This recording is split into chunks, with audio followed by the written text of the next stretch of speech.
Você se lembra de quando a infância era sinônimo de rua, bola, esconde-esconde, pular corda?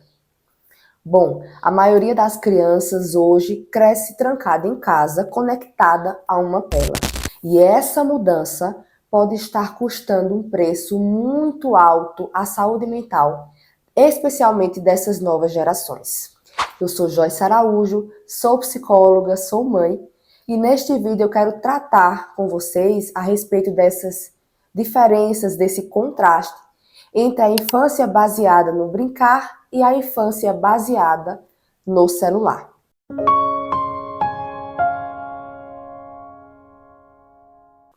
E para enriquecer a nossa discussão, além das minhas observações, é claro, eu vou trazer alguns comentários, algumas reflexões que eu tive na leitura desse livro, do escritor, do psicólogo, pesquisador americano chamado Jonathan Haidt. O livro é A Geração Ansiosa, é um livro que vocês já devem ter ouvido falar, um livro que está bastante em alta, né, porque foi publicado recentemente, e que está trazendo dados mais recentes a respeito dos impactos dessa mudança, dessa reconfiguração social que nós estamos vivendo. Então, o que é que eu quero dizer com uma reconfiguração, né? Qual é o marco temporal que o autor traz para essa mudança na infância? Primeiro, vamos pensar como foi a nossa infância, né? Pelo menos a minha infância, aqui em Pernambuco, né, no estado de Pernambuco, no Brasil. Foi uma infância em que a gente brincava na rua, a gente tinha amizade com todos os vizinhos, a gente tinha essa liberdade, né, de brincar até de noite, até a mãe da gente chamar para jantar, e nós brincávamos em grupo, brincávamos com a terra do jardim, brincávamos de bola. Então, eram os recursos que nós tínhamos, né, e tínhamos uma intensa atividade comunitária. Então, hoje a gente entende que esse cenário mudou bastante, nós temos também outros fatores para isso, como a violência, por exemplo. Então, nós sabemos que essa realidade já não existe mais na maioria das cidades do país e até em outros países também. Mas o autor vai colocar aqui que a principal causa dessa mudança vai acontecer ali em meados do ano de 2010. Gente, vocês me perdoem que eu tô gripada, então minha voz tá saindo bem fanha. Mas eu não queria esperar para gravar esse vídeo, então vai ter que ser assim mesmo. Bom, então o autor pensou, né, nessa reconfiguração, ele enxergou ali em meados de 2010 que, se a gente pensar bem, é justamente a época em que os smartphones vão entrando na nossa vida. Então a gente vai acompanhando, né? Nós tínhamos os celulares, né? Eu lembro que quando eu tinha uns 8 anos eu ganhei um celular de botão, que era uma parceria da Oi com a Xuxa, era um celular laranja. E a primeira coisa que eu fui fazer com um colega da rua foi passar trote para a polícia. Então, zero maturidade, né, para utilizar um celular. E era o celular que a gente tinha disponível por muito tempo.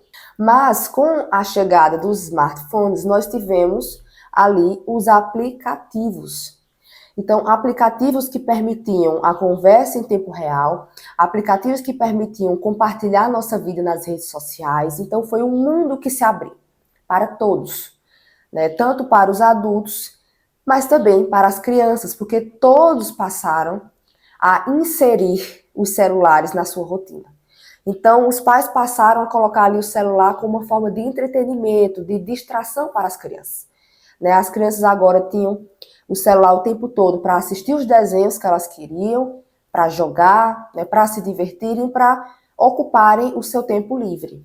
Diferentemente de nós, que quando queríamos assistir, a gente ou alugava uma fita cassete, um DVD, né? E aí existia um momento certo de assistir aquele filme na televisão, ou a gente acompanhava a programação da TV Globinho, da TV aberta. Então, a televisão, a tela fazia parte da nossa vida, mas ela era muito mais pontual, não era algo que dominava a nossa rotina.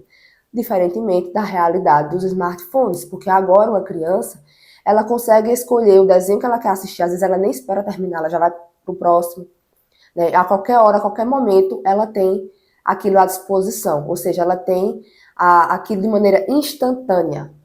As crianças não sabem mais esperar. Então a gente já vai vendo esses comportamentos, né, Acho que muitos de vocês já observaram como é incômodo ver que as crianças não conseguem se comportar em um restaurante, não, sem ter a presença de uma tela, né? Elas têm que estar ali com o celular, com o tablet, para se comportarem em um restaurante, para se comportarem na igreja, numa reunião. Então, a gente já tem observado esses comportamentos. Mas o autor vai trazer outros dados ainda mais relevantes, como o aumento dos índices, dos diagnósticos de ansiedade e depressão na adolescência. Então, a partir ali, né, dos anos 2010, aí 2012 em diante, a gente já consegue ver, né, que a seta vai subindo. O número de casos de depressão e ansiedade, especialmente em meninas, e os índices de automutilação estão cada vez mais altos. O autor até coloca uma discussão aqui, né, mas será que não é uma correlação falsa, não tem outros fatos? E ele argumenta aqui porque ele não acha que é uma correlação falsa, porque existem dados muito claros que indicam que foi justamente associado, né, ao consumo excessivo, à exposição excessiva às telas e ao ciclo, né, de reconhecimento social que as redes sociais provocam, que isso culminou justamente no aumento da vulnerabilidade a esses transtornos mentais. Então esse é mais um dado preocupante, porque é outra coisa que a gente vê na realidade. Se você chegar em uma escola hoje e for conversar com os professores e conviver com aquelas crianças maiores e com os adolescentes, você vai ver que dificilmente você vai encontrar um adolescente e um jovem saudável. A maioria deles já enfrentou ou enfrenta, né, problemas com depressão e ansiedade e outros transtornos. Então, é algo realmente alarmante, né? Quando foi que a adolescência virou... Eu sei que a adolescência, a infância, né, são fases que dão trabalho. Criança dá trabalho, né? Faz parte, a gente tem que educá-los justamente por isso. Mas, quando foi que essas fases se tornaram um sinônimo de problemas de saúde mental, né? Então, é algo para nós, pais e profissionais, ficarmos alertas, ficarmos preocupados com isso. Então, quais são as principais diferenças, né? Porque ele divide a infância baseada no brincar e a infância baseada no celular. Ele vai dizer que a divisão aconteceu justamente ali por volta de 2010, e a principal diferença é que a infância baseada no brincar era uma infância que promovia a autonomia e o brincar livre, e o senso de comunidade. Então, as crianças, elas brincavam em grupo, elas usavam a criatividade e elas tinham oportunidades de promover o desenvolvimento físico, cognitivo, emocional e social. Então, eram brincadeiras em que a gente brincava na rua, em que a gente corria, em que a gente podia subir numa árvore, brincar com a natureza. Então, isso promove, né, o nosso desenvolvimento físico. Eram brincadeiras em que a gente tinha que desenvolver relacionamentos ali com os pares e fazer um esforço para manter aquelas amizades, né? Havia os desentendimentos e a gente precisava se entender e continuar a brincadeira e se reconciliar. A gente aprendia a trabalhar em equipe. Então, ali o brincar, né, esse tipo de brincar é um laboratório. Então, a gente entende que a brincadeira é o trabalho da infância, né? Não é à toa que a gente diz isso. Por quê? Esse brincar livre é o laboratório onde a criança aprende e desenvolve as suas habilidades. Habilidades que são tão importantes para o ser humano, né? Então, a gente tinha muito mais, logicamente que em outras épocas, outras gerações, nós tivemos outros problemas, né? Como, por exemplo, o trabalho infantil. Mas nós estamos lidando com outro tipo de problema agora, que também tem consequências graves. E essa infância baseada no celular é uma infância em que a tela ela toma conta, ela domina o cenário, e aí dificilmente nós vamos ter esse brincar livre. Então, pode observar, quando a criança ela tem um acesso livre a telas, ela não brinca livremente. Então, se você colocar um grupo de crianças, mas tiver uma tela, elas vão ficar fazendo atividades ali mediadas pela tela. Então, isso já compromete o vínculo, já compromete o tipo de atividade que elas irão desenvolver. Essas crianças também dificilmente vão ter a liberdade de brincar na rua, e nós entendemos, né? Mas dificilmente elas vão ter a oportunidade de formar equipes, né, de lidar com os pares da forma que elas tinham antes. Dificilmente elas vão ter a oportunidade de ter um desenvolvimento físico, né, como as crianças tinham antes. Então, todas as atividades vão sendo mediadas pela tela, pela tecnologia, pelo desenho, pelo jogo, né? E muito precocemente pelas redes sociais. Eu tenho visto, gente, tem coisas que me preocupam. Meninas de 8 anos de idade que já falam e fazem rotina de skincare. Elas já sabem todas as etapas dos produtos, sabem todos os produtos de maquiagem que estão em alta, porque elas acompanham influenciadoras. E é um fenômeno de adultização também, né? Porque são crianças que não estão brincando, se preocupando com brincadeiras, mas estão voltadas para o universo adulto por causa do conteúdo que elas consomem. Então, essa nova geração que perdeu, né, esse brincar livre, é uma geração que tem menos autonomia, que vive o isolamento social e que vive em busca de reconhecimento. Então, muito cedo você vai ver meninas postando dancinhas, postando selfies, né, e buscando essa aprovação dos colegas da escola, buscando os likes.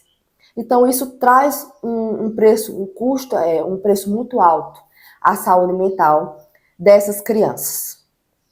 Tá, Joyce, mas então, o que nós podemos fazer para mudar esse cenário? Já que nós não vamos voltar ao que era antes, né? O mundo não vai voltar ao que era antes. Nós não vamos deixar de usar os celulares, né? Enfim, as coisas mudaram, né? Como se adaptar, né? Como conseguir conter os danos dessa nova realidade?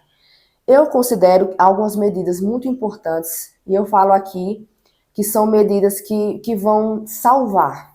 Se você realmente levar isso a sério, elas vão salvar realmente a infância dos seus filhos, né? Pelo menos vai ajudar a mitigar, a diminuir muito os danos. A primeira medida é: considere postergar o momento de dar o celular, de dar o smartphone ao seu filho, o máximo que você puder. Então, eu sei que cada pai, cada mãe vai cogitar, vai pensar, né, qual é o melhor momento de acordo com a necessidade. Mas veja, realmente, uma criança não precisa ter um celular. Ah, mas ele vai para a escola e eu fico preocupada, eu preciso falar com ele. Tá, se você realmente precisa falar com ele, né, uma criança um pouco maior, considere dar um celular de botão. Ainda existem esses celulares, né? Eu tenho visto um movimento de vários pais que acabam optando por essa alternativa, né?